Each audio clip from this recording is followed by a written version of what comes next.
Assalamualaikum warahmatullahi wabarakatuh dan salam sejahtera kepada semua, terutamanya diucapkan kepada Puan Nur Fazlin Utih, merangkap pensyarah bagi kursus JMJM 3043 Pembangunan Organisasi bagi semester April 2022.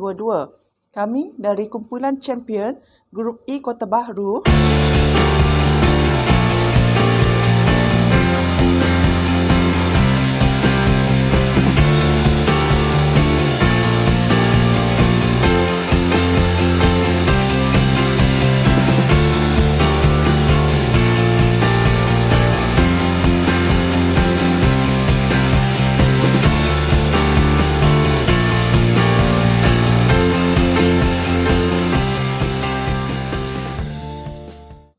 Organisasi yang menjadi pilihan kumpulan champion ialah Jabatan Kastam Diraja Malaysia yang lebih memfokuskan kepada bahagian penguatkuasaan di cawangan penguatkuasaan Rantau Panjang, Kelantan.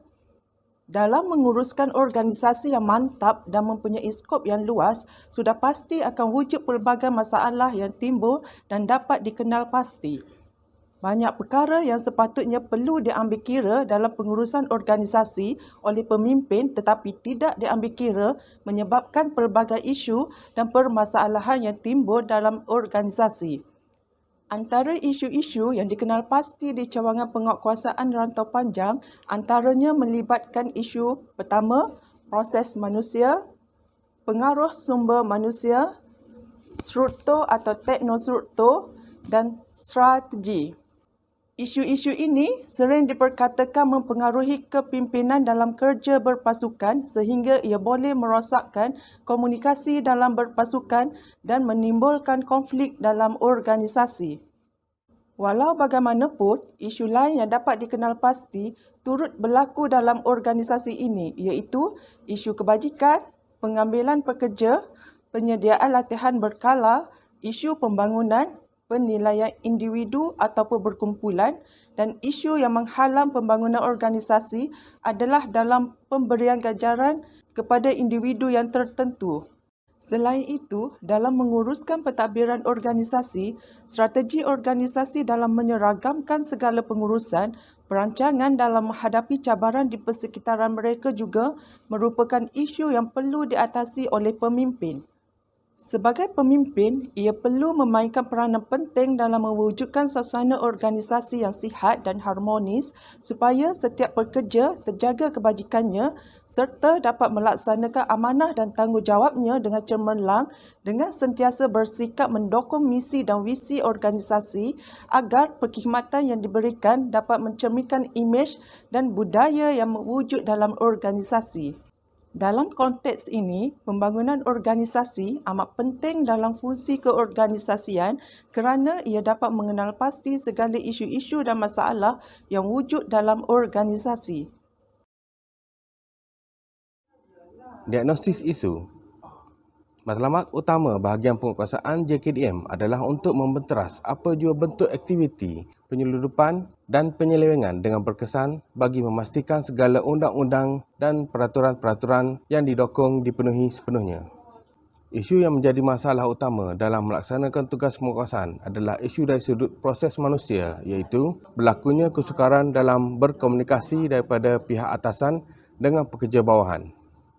Dari sudut struktur atau teknostruktur pula, isu yang telah dikenal pasti ialah wujudnya kekurangan kenderaan yang bersesuaian untuk digunakan oleh anggota operasi dalam melaksanakan tugas bagi mengekang penyeludupan yang saban hari semakin bermaharajalela di arena perniagaan di negara kita.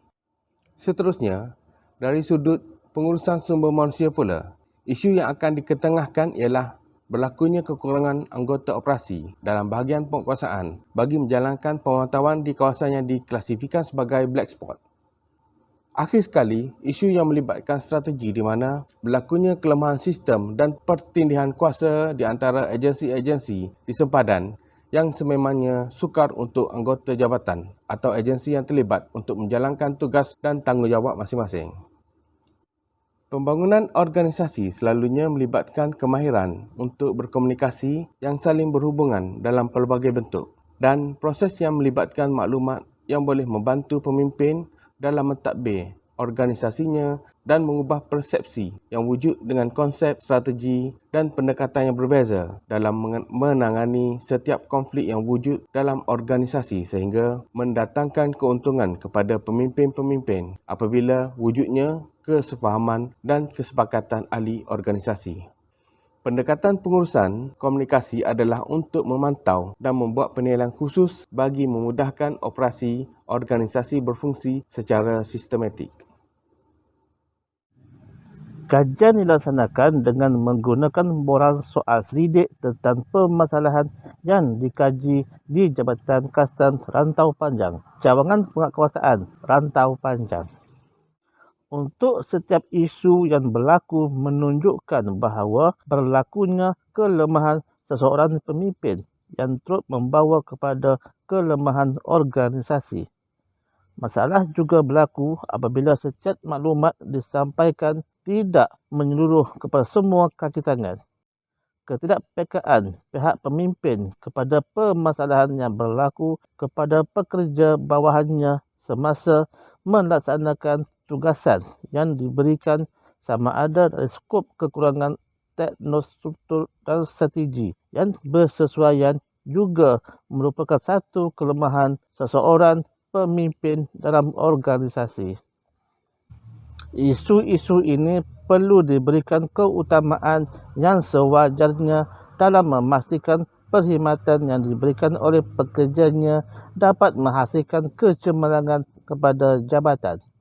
Namun, isu-isu kecil seperti ketiadaan kenderaan yang sesuai untuk melakukan penyiasatan dalam kes penyeludupan mengikut faktor geografi di kawasan sempadan, tidak diberi ruang rehat yang mencukupi jika pekerja telah bekerja tanpa henti selama beberapa hari, tiada penghargaan dan kebajikan tidak terjaga yang selalunya dipandang remeh oleh pihak atasan atau pengurusan akhirnya akan membawa kepada konflik berpanjangan dalam cawangan penguatkuasaan JKDM di Rantau Panjang.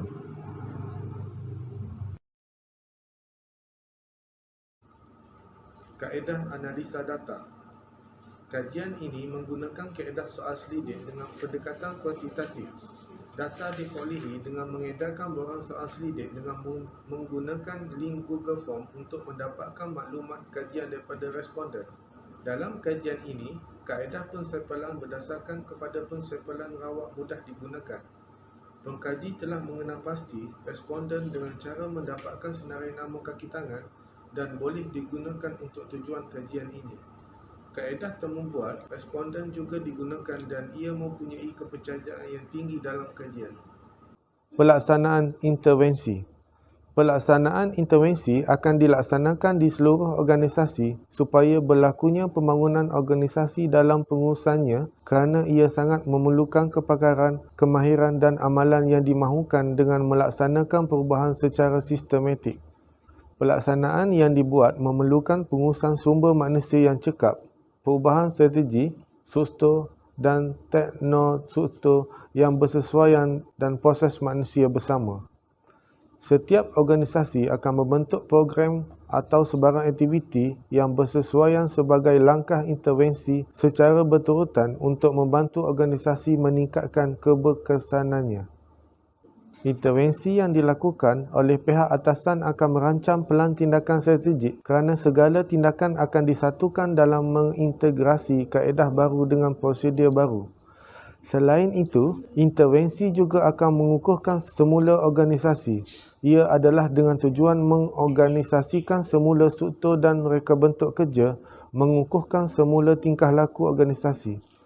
Pelaksanaan intervensi yang sesuai akan membuka jalan penyelesaian kepada setiap program JKDM dalam membela nasib pekerja ke arah yang lebih konduktif dan berilmu pengetahuan dalam melaksanakan tugas yang diamanahkan. Di samping dapat mendorong setiap pekerja bawahnya menghasilkan perkhidmatan yang bermutu tinggi dan cemerlang. Cadangan intervensi perubahan dan pelaksanaan.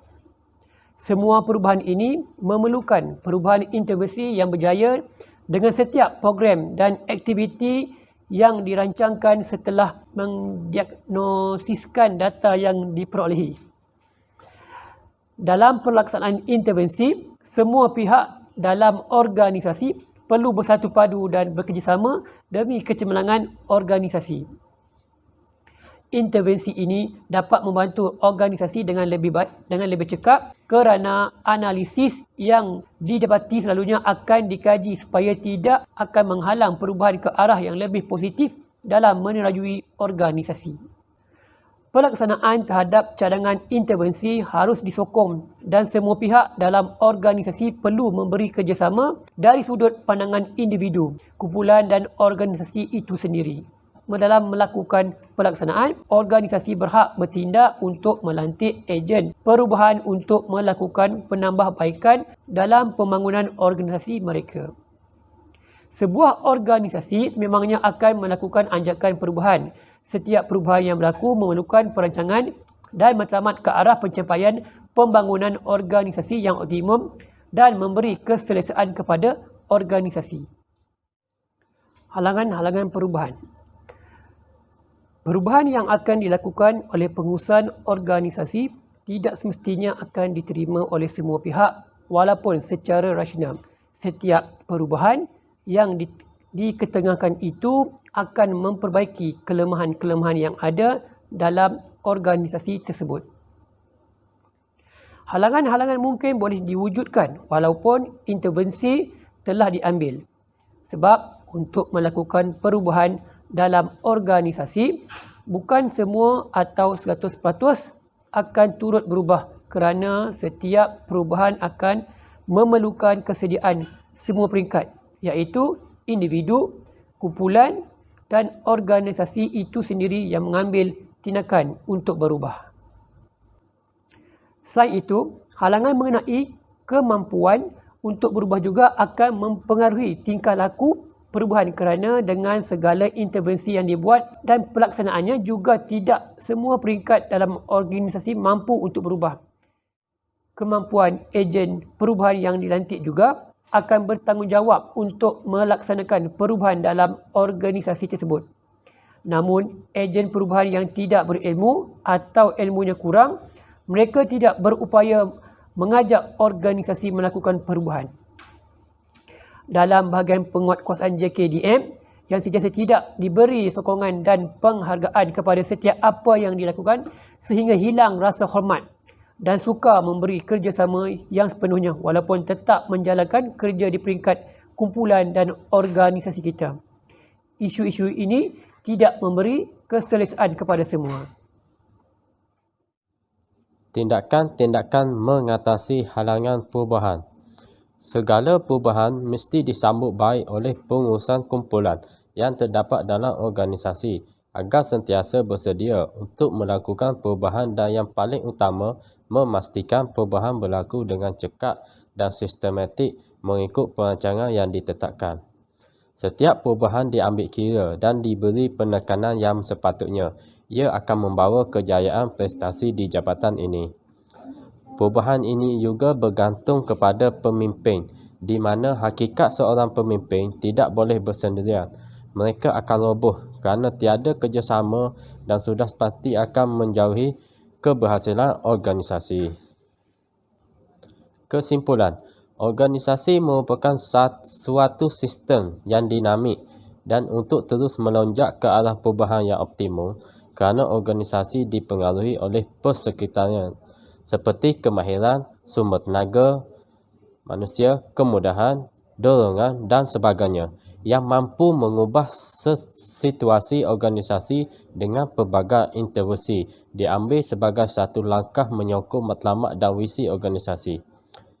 Tindakan pengurusan pentadbir yang akan mendiagnosiskan situasi di dalam organisasi dan jika terdapat keraguan, mereka akan berunding dan bekerjasama untuk menyelesaikan masalah dan isu perubahan dapat dilaksanakan dengan berkesan.